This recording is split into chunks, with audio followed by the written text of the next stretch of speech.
So hello students, how are you? I hope you're all fine. तो आज का video बहुत ही इंपॉर्टेंट है बिकॉज लास्ट के 3 मंथ्स में ये कन्फ्यूजन बहुत बार रहता है स्टूडेंट्स को कि अब हम क्या करें, whether we go offline totally और ऑनलाइन टोटली, मतलब कि किस चीज़ के लिए क्या प्रेफर कर सकते हैं।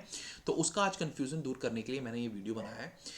अब देखिए, ये वीडियो को मैं 4 पार्ट्स में कन्वर्ट करूंगा। 4 पार्ट्स मतलब कि मैंने एक चेकलिस्ट तैयार की है कि जिसमें आप लास्ट के 3 मंथ्स में जो चीज़ें करते हैं अमूमन, ठीक है ना, मोस्ट ऑफ द थिंग्स, तो आप वो कहाँ से कर सकते हैं, ठीक है ना, वेदर ऑनलाइन ऑफलाइन। देखिए, कंप्लीट ऑनलाइन जाना भी सही नहीं है एंड कंप्लीट ऑफलाइन जाना भी सही नहीं है because we have to move with the trend, we have to move with the technology.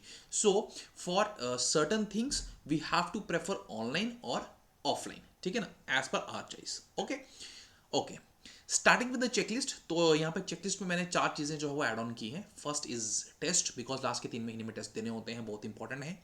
MCQ practice बहुत important, revision at most important, and कुछ बच्चों के लिए समथिंग जो है वो डाउट्स के लिए, ठीक है।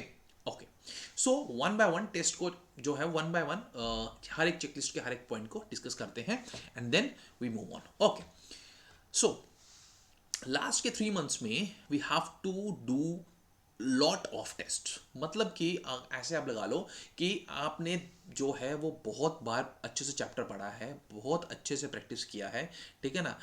अब अगर आप टेस्ट नहीं देंगे तो दैट इज 99% श्योर कि आप एग्जाम में अच्छा नहीं कर सकते। बिकॉज एग्जाम में अच्छा इसलिए नहीं करेंगे कि आपको आता नहीं है, बिकॉज आप जो है वो उस चीज़ को आपने फेस नहीं किया जो चीज़ आप आगे करने वाले हो। फॉर एग्जाम्पल, आप नीट का पेपर देके एग्जाम जो है वो एग्जाम क्लियर करेंगे तो आप एमबीबीएस करेंगे।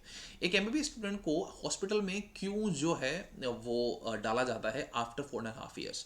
1 ईयर की इंटर्नशिप क्यों कंपलसरी है? और आजकल तो फील्ड पोस्टिंग्स भी होती हैं, ठीक है, रूरल एरियाज में, वो क्यों ज़रूरी है? बिकॉज जब तक आपने जो चीज़ पढ़ी है उसको अप्लाई नहीं करेंगे फील्ड में जाके, तब तक जो है वो आप कैसे जो है वो एक्सपीरियंस लेंगे उस चीज़ का, ठीक है। तो आपको टेस्ट जो देने ही पड़ते हैं। अब देखिए, टेस्ट का 2 इंपॉर्टेंट चीज़ें हैं। एक तो टेस्ट सीरीज ऐसे दीजिए, या टेस्ट सीरीज जो है वो देने आप कहाँ जा सकते हैं, या तो सेंटर्स में डायरेक्ट जा सकते हैं और या टेस्ट सीरीज घर पे मंगवा सकते हैं, ठीक है ना। अब टेस्ट सीरीज सेंटर में जाने का जो ट्रेंड तो बिल्कुल खत्म हो गया है, बिकॉज पहले जब नहीं था ऑनलाइन का इतना ट्रेंड, तो टेस्ट सीरीज क्या होता था कि टेस्ट सीरीज अनाउंस करता था एक इंस्टीट्यूट, वहाँ पे बच्चे जाया करते थे, आने जाने का टाइम वेस्ट हो रहा है, बहुत सारा केओस होता था, ठीक है। तो अब इसको करने के लिए, इसको कम करने के लिए, टाइम कम वेस्ट हो, तो बच्चों को टेस्ट सीरीज ऑनलाइन प्रोवाइड की जाती है और पोस्ट से भी भेजी जाती है, ठीक है ना। अब मेरा ये आपको सजेशन रहेगा कि आप क्या कीजिए, जब आपको कोई भी, आपने कोई किसी इंस्टीट्यूट की टेस्ट सीरीज ले ली, ऑनलाइन टेस्ट सीरीज ले ली, ठीक है ना, ऑफलाइन भी ले सकते हैं। ऑफलाइन मतलब कि जो टेस्ट सीरीज आपको पोस्ट होके आ रही है घर पे, ठीक है ना, आपको एक टेस्ट पेपर्स होते हैं, उसमें आंसर शीट्स होती हैं और कुछ में तो ओएमआर शीट्स पे होती हैं, ठीक है ना। और एक ऑनलाइन होती है, जैसे ऑनलाइन टेस्ट सीरीज डायरेक्टली आपको ऑनलाइन टेस्ट हो रहा है, ठीक है ना। तो आपको क्या प्रेफर करना चाहिए? तो मेरे ख्याल से आपको ऑफलाइन टेस्ट सीरीज प्रेफर करना चाहिए। ऑफलाइन टेस्ट सीरीज का मतलब क्या है? जैसे कि आपके पास पोस्ट होके एक टेस्ट सीरीज आ रही है, दैट इज क्वाइट एक्सपेंसिव, ठीक है ना, ऑनलाइन से तो एक्सपेंसिव होती है, या तो आप वो प्रेफर कर लो, या अगर आपके पास ऑनलाइन टेस्ट सीरीज ही है तो आप उसकी पीडीएफ फॉर्म लेके उसको प्रिंट करवाओ, ठीक है। और ओएमआर शीट का भी जो है वो एक पीडीएफ मिल जाता है, उसको भी 8, 10, 20, 50 जितने भी आपने टेस्ट देने उसको प्रिंट करवा लो, ठीक है। कॉपी पेन रखो साथ में, ठीक है। वाइट शीट लो, पेपर लो, ठीक है, और क्वेश्चन प्रैक्टिस करना, टेस्ट देना शुरू करो ओएमआर शीट पे, और फिर अपनी टेस्ट सीरीज उसमें आंसर की पे देके अपने जो है राइट और रॉन्ग आंसर्स को टिक करो, ठीक है ना।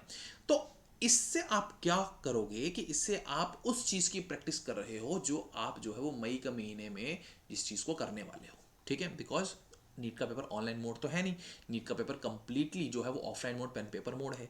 तो अगर आपको पेन पेपर मोड ही पेपर देना है तो आपको उसका जो वो है एक एक्सपीरियंस जो है वो आपको टेस्ट के फॉर्म में लेना पड़ेगा। तो मेरी मानो तो आप क्या करो, आपके पास अगर टेस्ट हैं अवेलेबल उनको प्रिंट करवाओ, और ऑफलाइन तरीके से जैसे आप नीट के एग्जाम में दोगे वैसे आप जो है वो टेस्ट दो, ठीक है। तो टेस्ट को हम डालेंगे किसमें? ऑफलाइन में, ठीक है। सेकंड आता है एमसीक्यू प्रैक्टिस। अब एमसीक्यू प्रैक्टिस बहुत इंपॉर्टेंट है, हर एक सब्जेक्ट के लिए इंपॉर्टेंट है, ठीक है। जैसे मैंने अपनी पिछली वीडियोस में बताया है कि दिन के आपको 75 to 80 एमसीक्यूज करने हैं, ठीक है ना, फिजिक्स के लिए। एमसीक्यूज कहाँ से करें, उसमें भी आपके पास क्वेश्चन बैंक्स हैं, बुक्स हैं, ठीक है ना, ऑफलाइन सोर्सेज हैं, ठीक है ना, वहाँ से करें, या आप जो है वो ऑनलाइन सोर्सेज जो है प्रोफर करें। ऑनलाइन सोर्सेज में कैसे होता है, जैसे आपके पास वीडियोज़ होती हैं, ठीक है, जिसमें आपके पास क्वेश्चंस होते हैं और टीचर वो क्वेश्चन जो है वो करवा रहा होता है, ठीक है ना। इसके लिए सबसे बेस्ट तरीका मेरे पास, अगर आप मेरी मानोगे तो सबसे बेस्ट तरीका क्या है कि आप जो है एम मैक्सिमम से मैक्सिमम ऑनलाइन प्रेफर करें। अब ऑनलाइन से होगा क्या, अब सुनो ध्यान से। मान लो मेरे पास मैंने यूनिट्स एंड डायमेंशंस के क्वेश्चन प्रैक्टिस करने हैं, मैं यूट्यूब पे जाऊंगा, बेस्ट क्वेश्चंस फॉर जो है यूनिट्स एंड डायमेंशन टाइप करूंगा, तो मेरे पास 8 से 10 अच्छी अच्छी वीडियोस आ जाएंगी, ठीक है ना। तो आपको जितनी आप देखो कि मेरे को 10 करने हैं, क्योंकि कईयों ने 10 क्वेश्चन कराए होते हैं, top 10 question, top 50 question, top 100 question, ऐसे करके आप देख लो कि आपकी रिक्वायरमेंट कितनी है, उस वीडियो को सिलेक्ट करो, ठीक है ना। अब उसमें क्या होगा, उसमें टीचर एक एक एमसीक्यू अच्छे से करवाएगा, उसकी एक्सप्लेनेशन भी उसी वीडियो में होगी, सब कुछ उसी वीडियो में होगा। अपने मस्त हेडफोन्स पहनो, लैपटॉप, फ़ोन, लैपटॉप या कोई भी टैबलेट आपके पास है उसको ऑन करो, यूट्यूब वीडियो स्टार्ट करो और एमसीक्यूज लगाते चलो, ठीक है ना। अगर आपको वो एक्सप्लेनेशन नहीं देखने, आपको इसका आंसर आता है, आगे आगे आगे बटन होता है, ठीक है, आपके पास फॉरवर्ड करने का, तो फटाफट करते जाओ। इससे आपकी जो प्रैक्टिस है वो बढ़िया होती जाएगी, साथ में जो आपके क्वेश्चन गलत हो रहे हैं उनकी साथ ही साथ रिवीजन होती जाएगी, और आपके दिमाग में एक फोटोग्राफिक मेमोरी छपती जाएगी कि आपने ये क्वेश्चन गलत किया था, इसका ये आंसर था, ये इसकी एक्सप्लेनेशन थी, ठीक है ना। बुक से करोगे होता उसमें एक्सप्लेनेशन भी है, बट उसके कई क्वेश्चंस में एक्सप्लेनेशन नहीं होती, फिर बुक्स में ये गलत सही का भी लोचा रहता है, ठीक है ना, कि कुछ क्वेश्चंस गलत भी होते हैं, कई बुक्स में टाइप हुए होते हैं, ठीक है, टाइपिंग एरर होते हैं, पीछे कुछ और दिक्कत जो है वो होती है, ठीक है ना।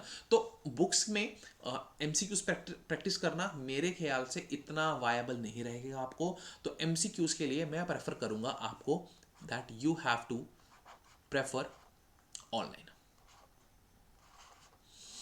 ठीक है, ओके। थर्ड आते हैं रिवीजन पे। देखो रिवीजन एक बहुत बड़ा एक्सपेक्ट है आपका किसी भी एग्जाम के लिए। अगर आपने रिवीजन नहीं किया, एक बार पढ़ के गए हो, 10 चैप्टर हैं, 10 चैप्टर पढ़ के गए हो, 10वां चैप्टर जब पढ़ रहे होंगे पहले 4 भूल जाएंगे, ठीक है ना। तो जब तक रिवीजन नहीं करोगे तब तक तो नहीं हो पाएगा, ठीक है। रिवीजन करने का सबसे बेस्ट तरीका क्या होता है, रिवीजन करने का सबसे बेस्ट तरीका होता है आपके खुद के नोट्स, हैंड रिटन, जो आपने खुद नोट्स बनाए हैं। जैसे आपने क्लासेस में जब आपने कोचिंग कर रहे थे या क्लासेस ले रहे थे, तब आपने जो नोट्स बनाए हैं वो इस वक्त सबसे इंपॉर्टेंट होंगे, उन्हीं को रिवाइज करो करो करो करो करो, और वो सबसे बेस्ट तरीका है आपकी रिवीजन करने का। अगर आपके पास वो नहीं है, आपने नोट्स नहीं बनाए, अभी आपने तैयारी शुरू की है, तो आपके लिए सबसे बेस्ट होते हैं वन शॉट्स। वन शॉट्स जो हैं, बिकॉज अभी आप एक लेक्चर के एक चैप्टर के 10-10 20-20 लेक्चर अफोर्ड नहीं कर सकते, तो आप क्या करोगे यहाँ पे कि आप वन शॉट्स लगाओगे हर एक चैप्टर के। अब वन शॉट्स आपको कहाँ से मिलेंगे, ऑनलाइन मिलेंगे, ठीक है ना। और अब इन दो तरीकों को ही आप जो है वो रिवीजन में अपनाओगे, ठीक है। अब सबसे अच्छा तरीका है आपके खुद के नोट्स, दूसरा बेस्ट तरीका है वन शॉट, ठीक है ना। तो रिवीजन में मैं ऑनलाइन और ऑफलाइन को डालूंगा, दोनों को डालूंगा, आप दोनों तरीकों से रिवीजन कर सकते हैं, मगर मेरे लिए बेटर क्या है और क्या बेटर हो सकता है at the end point of time, आपके खुद के नोट्स, और वो होता है ऑफलाइन, ठीक है। तो रिवीजन में मैं दोनों में डालूंगा रिवीजन। रिवीजन ऑफ ऑफलाइन भी कर सकते हैं, वो ज़्यादा बेटर है, मतलब कि 70% वायबल, और रिवीजन आप यहाँ पे भी कर सकते हैं, ठीक है ना, थ्रू वन शॉट्स, ठीक है, वन शॉट, ठीक, okay. Last but not the least, doubt sessions. अब देखिए मैक्सिमम कोचिंग्स अभी तक खत्म हो चुकी होंगी, कुछ चल रही होंगी, मगर मैक्सिमम कोचिंग अब खत्म हो चुके हैं, सिलेबस खत्म हो चुके हैं। लास्ट के 3 महीने सेल्फ स्टडी के हैं, जितना अच्छे सेल्फ स्टडी करोगे उतना बढ़िया रहेगा, मगर तब भी कुछ डाउट्स आ रहे हैं, दो तरीके हैं आपके पास, या खुद टीचर के पास चले जाइए, मगर ये उन बच्चों के लिए वायबल नहीं होगा जो बहुत दूर होम टाउन से कोचिंग कर रहे थे, उनके लिए वायबल नहीं होगा, ठीक है ना। तो रिवीजन के लिए सॉरी डाउट्स के लिए आप फिर ऑनलाइन का ही सहारा आपको लेना पड़ेगा, और कोई तरीका है नहीं, ठीक है ना। या तो आप किसी अपने बड़े भाई से, बड़ी बहन से, किसी से भी समझ सकते हैं वो डाउट्स, ठीक है ना, या टीचर से, अगर आपके होम टाउन में ही है वो टीचर, ठीक है, हम उनसे समझ सकते हैं। मगर अगर आपके पास वो जो है वो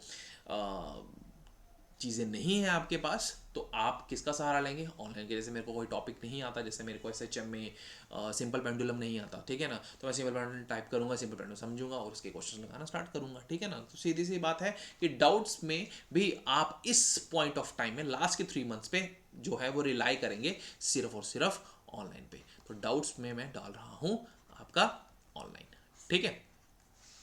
तो आप देख लीजिए यहाँ पे कि ऑफलाइन जो है वो आप ज़्यादातर या तो रिवाइज कीजिए या तो टेस्ट दीजिए, ठीक है।